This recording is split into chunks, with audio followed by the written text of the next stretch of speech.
بات یہ ہے کہ یہ پیغام آج سے 2 دن پہلے دے دینا چاہیے تھا. یہ پیغام اسی وقت دے دینا چاہیے تھا جس وقت یہ اس واقعے کی اطلاع آپ کو، مجھے تو لیٹ ہوئی ہے نا، لیکن ذمہ داران کو، حکومتی ذمہ داران کو ہو چکی تھی.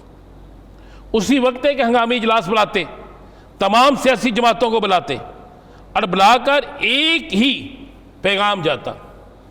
وہ پیغام بھارت تک بھی جاتا، وہ پیغام افغانستان تک بھی جاتا، وہ پیغام ان تمام قوتوں تک جاتا جو پاکستان کی سالمیت کے ساتھ کھیلنے کی کوشش کر رہے ہیں، چاہے سوشل میڈیا کے ذریعے، چاہے اپنی سہولت کاری کے ذریعے، چاہے کسی طریقے سے بھی کر رہے ہیں. یہ جانا چاہیے تھا. چلیں، گزر گیا. لیکن آج بھی جو قومی اسمبلی میں ایک دوسرے پہ تنقید ہوئی، جو ایک دوسرے کے خلاف باتیں ہوئی، یہ نہیں ہونی چاہیے تھی. یہ جو بات آج وزیر اعظم صاحب کہہ رہے ہیں، اب وقت ہے اس چیز کا. اب وقت ہے کہ عمران خان ہو، شہباز شریف ہو، بلاول بھٹو زرداری ہو، مولانا فضل الرحمان ہو، محمود خان اچکزئی ہو، اختر مینگل ہو، خالد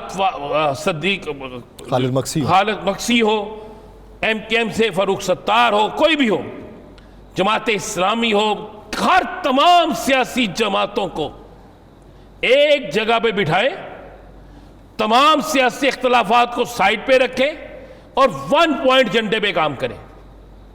وہ 1 پوائنٹ ایجنڈا کیا ہونا چاہیے کہ جناب پاکستان سے دہشت گردی کا خاتمہ ہے. بس اس 1 پوائنٹ ایجنڈے پہ کام کرے. کوئی کریڈٹ نہ لے، اس کا کریڈٹ اس قوم کو دے، اس کا کریڈٹ پاکستان کے ان جوانوں کو دے جنہوں نے اپنی جانوں کا نذرانہ پیش کیا، ان جوانوں کے دیں جو اپنی جانیں ہتھیلی پہ رکھ کر فائٹ جنہوں نے کی. پوری قوم کو دیں، ہر سیاسی جماعت کو دیں. نکل جائیں اس بات سے باہر کہ جناب تم نہیں، ہم سب اس لفظ کو لے کر چلے تو یاسر صاحب یہ معاملہ ٹھیک ہو جائے گا. اب بدقسمتی کیا ہے کہ ہم اس طرف نہیں جا رہے. اب بالکل انہوں نے آج کا اعلان کیا ہے کہ کل جماعتی کانفرنس بلاتے ہیں.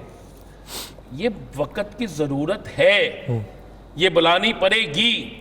آپ کے 2 صوبے جل رہے ہیں اور آپ کے دشمن جو ہیں وہ باقی صوبوں تک پہنچنے کی کوشش کر رہے ہیں. ان کو جڑ سے اکھاڑ پھینکیں.